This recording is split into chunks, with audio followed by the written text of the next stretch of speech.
Hello' my YouTube family. আজি আমি বনাবলৈ লৈছোঁ ঘৰতে সহজে উপলব্ধ কেইবিধমান বৰ ভাজি, যাৰ বাবে আমাক লাগিব এটা বেচনৰ মিশ্ৰণ। তাৰ বাবে বেচন, হালধি গুড়ি, জিৰা গুড়ি, ধনিয়া গুড়ি, চাট মছলা, কাশ্মীৰী মিৰ্চ, নিমখ আৰু কালজিৰা দি ভালকৈ মিশ্ৰণ এটা তৈয়াৰ কৰি ল'ব।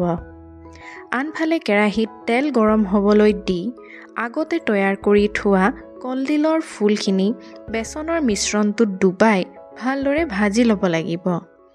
আপুনিও যদি এনেকুৱা ক্ৰিস্পি আৰু ক্ৰাঞ্চি ভাজি খাই ভাল পায় তেনেহ'লে ভিডিঅ'টো শেষলৈ চাবলৈ নাপাহৰিব।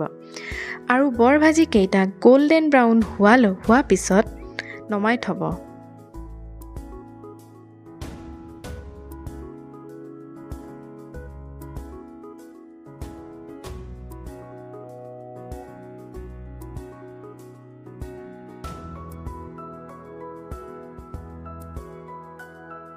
ঠিক তেনেদৰে নৰসিংহৰ পাত কেইপাহো বেচনৰ মিশ্ৰণত ডুবাই ভালদৰে এপাহ এপাহকৈ ভাজি ল'ব।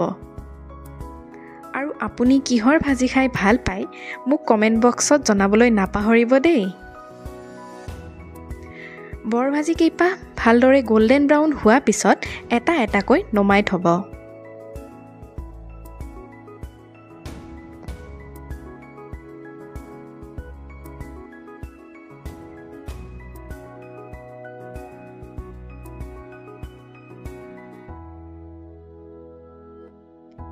শেৱালি ফুলৰ কুমলীয়া পাত কেইপাহো বেচনৰ মিশ্ৰণটোত ভালদৰে ডুবাই তাৰ পিছত এটা এটাকৈ ভাজি ল'ব।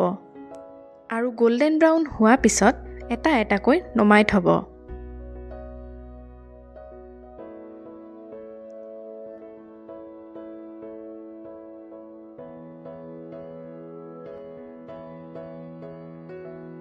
এয়া আমাৰ ৰেডি হৈ গ'ল ক্ৰিস্পি আৰু ক্ৰাঞ্চি বৰ ভাজি।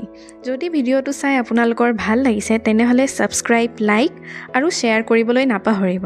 থেংক ইউ ফৰ ৱাচিং।